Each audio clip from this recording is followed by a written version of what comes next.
This is his hometown. He wants to win this thing. Well, when you saw David Streaming have a little bit of a bobble, a wiggle there as the 12 car of Kurt Busch makes the pass for second spot. Kurt's first start in the NASCAR Busch Series this year. In trouble out of turn 4. The 85 car slams the outside wall heavily with the driver's side and comes to rest across in the grass. And just that quickly at lap number 4, we have caution on the racetrack. Brett Lowe. He was lucky enough to catch part of that safer barrier on the front straightaway.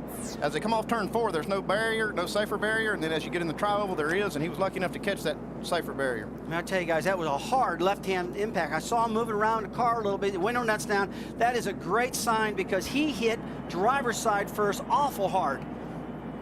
Brett Rowe there with the safety crews getting to him. A hard impact coming out of turn 4. He just loses it off of turn 4, loses that grip. He was all by himself, and that's what they're concerned about. These tires are so hard. The track was so new. We predicted earlier where we're going to see a lot of caution flags. You know, I hope it stops, but that is the biggest problem. The car's just running and just losing grip. Yeah, and I just saw that replay where he actually did not hit the safer barrier. He hit the hard concrete wall just before the safer barrier. And he now is showing some strength. Kenseth back in the 5th position. There's the 17 behind the 22. Kenseth who swept both events at California in the NASCAR Busch Series and Nextel Cup. Kenseth goes underneath Streaming. And that's where they got to be careful, Jerry. Oh, I just started to say, you got to really be worried about that. Behind you, got 3 in the wall. And come on, get on, The cars are flying down pit road right now. The 41 car to 66 of Stephen Wallace. Pretty bad here, Drew. Denny Hamlin, they got slowed down. Guys, I just got ready to say you got to be careful off of 4 with the arrow loose, Andy. If you get too close to your car, you can lose that downforce and slide up. And a veteran did that, Matt Kenseth. Well, I saw that coming. David Streaming didn't give Matt Kenseth any extra room going in that corner. He had him hugged down on the bottom so tight that he didn't have any room to work. When his car got a little bit loose underneath him, he didn't have any room to catch it. All right, let's show you again. We were watching the 17 car. He just breaks free, and right behind him is the 2 of Clint Boyer. You see a lot of guys hitting down pit road right now. It's the right way to do it. They avoid that. They slow down. They've slowed down right now. There's no penalty. They can go back up in the racetrack. Here's a 24 Casey Mears spinning. The other cars coming into your picture as you see the 17 spin down in the grass. The 15 of Paul Menard, the yellow car middle of your screen. He's involved. The 16. Watch again at turn 4. Watch the 17 car slide, and right behind him the 2 car goes with him. Yeah, they're just trying to, Clint Boyer was just trying to avoid the wreck, and he ended up getting caught up in it. On board the Wise Trade roof camera for Steve Wallace.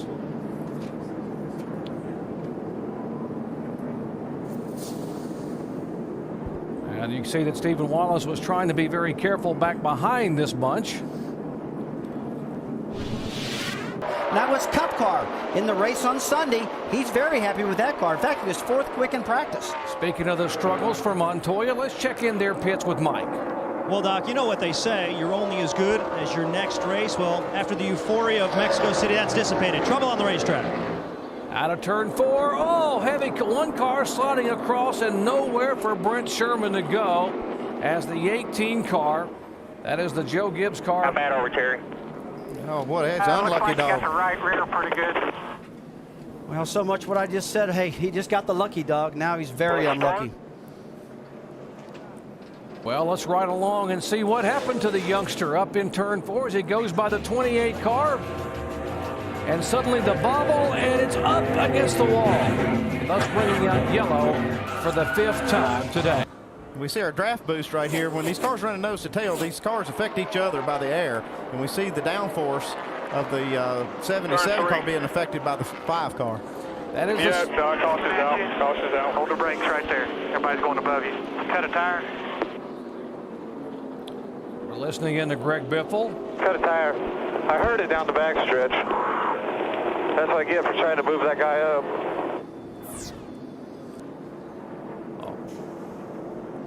Yeah, you saw the rear end kick out front of the car. The nose went back up, and he tried to get that thing back off and save it a little bit. But, boy, at least he didn't get driver's side first. He got knocked out in practice here when this track was built, and he knows those walls hurt.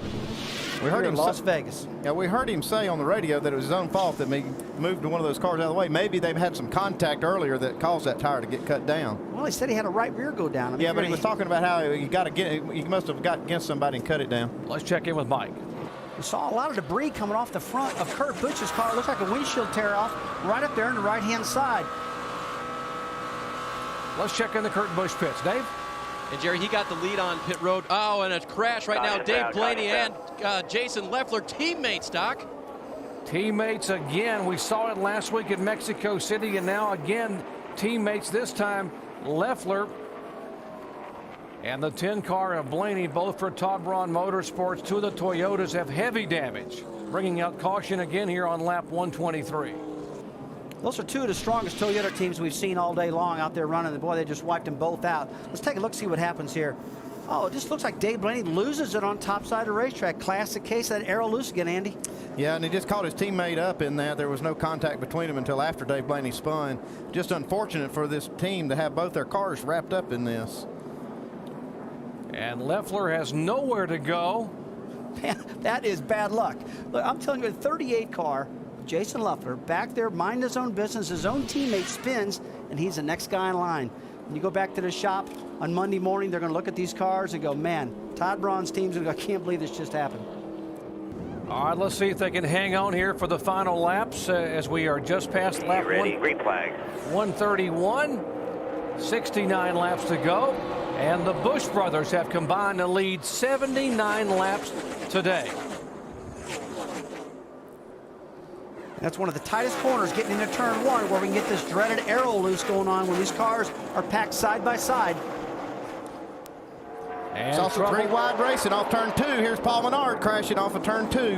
Regan Smith is also there. We spun down the back straightaway, guys. Looks like he got loose up off of two. You heard Jason Leffler just a moment ago to say that these tires are a handful on a restart because I guess they're not up to pressure. I'm not sure you can blame this on the tires. These guys were really racing hard, about three wide going through 1 and 2. We hadn't really seen them run three wide through there, and I kind of figured a little bit of a problem was developing.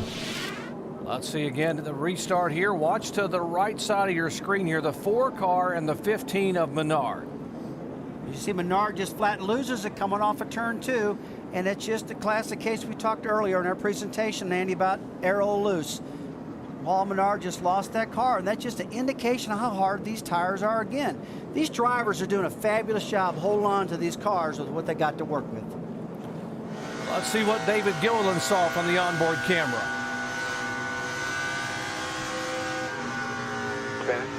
Now, folks, it looks like he got up, the right rear tire got up on the gray. Austin's out. A lot of these drivers were telling me there's a little strip right up next to the wall that's almost like paint. It's like a wet something that's up next to the wall that the cars they don't run through it every lap, but once you get your right rear tire up in there, it's just really slick. And a new repave like this, Andy, a lot of guys have problems negotiating all these different shapes. And right now, you saw him get way high. We saw some of that debris fly out of his right rear corner of his car. He was getting up in what we call the kitty litter. The debris, whatever you want to call it at homes, folks, is more or less dirt and grime from all the race being run. He got up high and got into that and spun the car. We talk about the Busch boys up front. I know you've raced 2 brothers, and Michael and Kenny Wallace. Did you ever race them any differently than you raced someone else on the racetrack? Well, and I really did. You know, I raced them real hard, and I gave them a little room, and sometimes I felt that they held me up a little bit sometimes. I want to get out of the car, and I get all mad at them. They get mad at me back. Oh, we got another crash off of turn 2.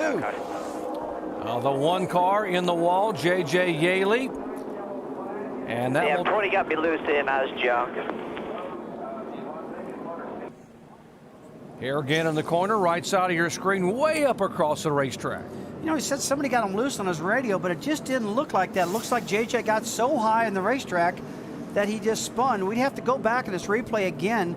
We'll try to get back to it one more time. I'm going to watch an earlier portion of it and see what happens here in a second, folks.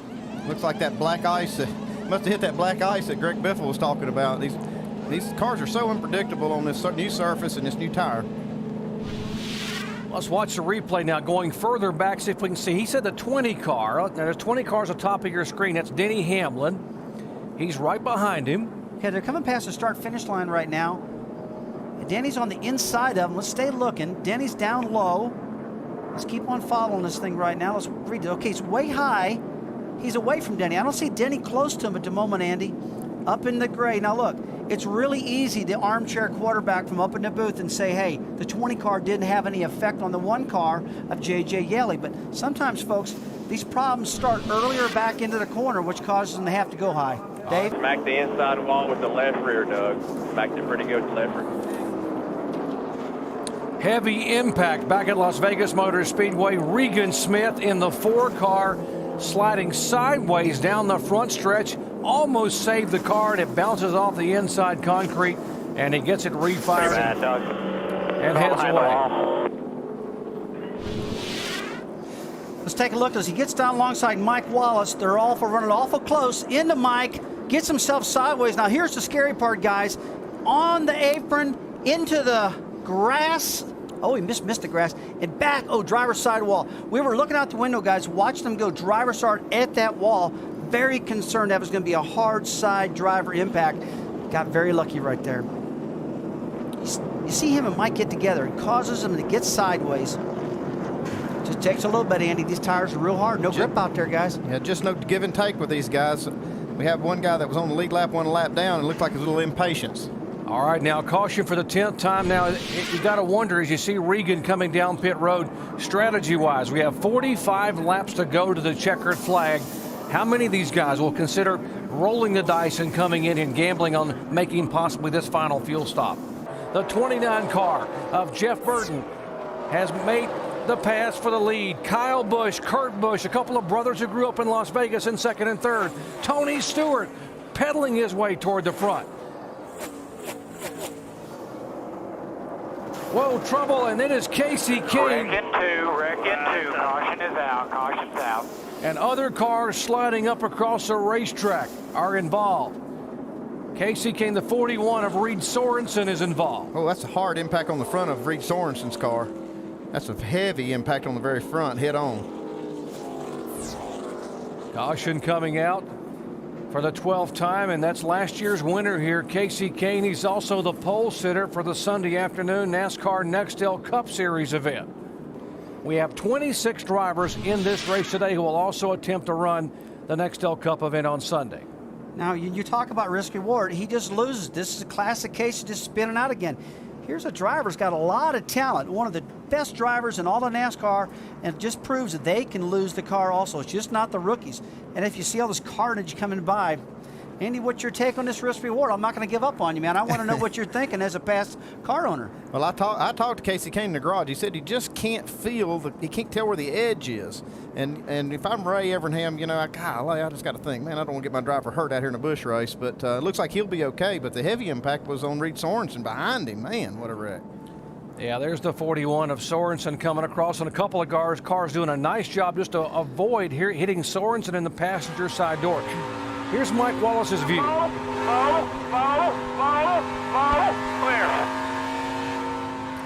It was just a chain reaction. When Casey Kane spun out, the rest of the guys were trying to slow down and got into each other and got loose and spun and hit the wall, and then everybody just tries to avoid. Well, if you're ever going to hit the wall, backing it in against a soft wall, that's the best way to do it. But when you see these cars coming at your door as you're parked in the middle of the racetrack, that's a dangerous part. All right, what NASCAR is going to do now is they are parking the cars, and here's a great sight. Reed Sorensen, who hit the wall, literally hit the wall head on. In fact, the back tires and wheels came up off the ground, but NASCAR is now parking these cars up between turns 3 and 4 so they can get the debris cleaned up on the racetrack. And this is something I applaud NASCAR for. They don't want these guys running over there through all kinds of pieces of sheet metal and sharp objects on the track and cutting tires and having that impact the finish of this race. And with just 10 laps to go, they don't want to run all the laps out under caution. They want to have a nice race to the finish and give the fans what they paid to see, and that's a good race. And by not running all these laps under caution, they're going to save those laps for racing. It is 4 car lengths. It is 3 car lengths. As the white flag waves, they have 1 lap. Can Jeff Burton get there? Well, he's not fading now. Jeff Burton is right there. It's a car length. It's a half a car length. He's making his ground on the top side of the racetrack as he goes to the top. Wide open on the top of the track. It's going to be a drag race right to the end. Here goes Burton on the high side. Busch makes the block out of turn 4. Burton squeezes high. They are door to door. Jeff Burton! Good job! Woo-hoo! Jeff Burton takes the win, and Kyle Busch slams the wall on the outside. Unbelievable. You saw the 29 of Here I Jeff come. Burton. Let's see if he's okay. Great job for Jeff Burton. What a finish. What an unbelievable effort. Jeff On Burton. the new tires, they just wasn't as good. I had to have some heat in the tires. Jeff Burton refused to lose. He refused to give up on a very loose race car, and that is one very angry driver climbing out in Kurt Busch with a celebration down in the pits. Let's look at this finish one more time. Final lap. On the outside, Jeff Burton up in the oil dry where it's real slick, but he's got that momentum right now. You see Kyle Busch go up, give him a little whack, try to hold it back, but he couldn't do it. And to come across the line backwards, crashed, and still finished second, what an unbelievable run. But this reminds me of the Turn 4 exit at Atlanta Motor Speedway, where so many guys have won just by a little bit at the line. Jeff Burton's 23rd NASCAR Busch Series win. Wow, Jeff Burton, what an effort. He has now made his way all the way down to the fan zone in Victory Lane. Let's go down to Dave Burns.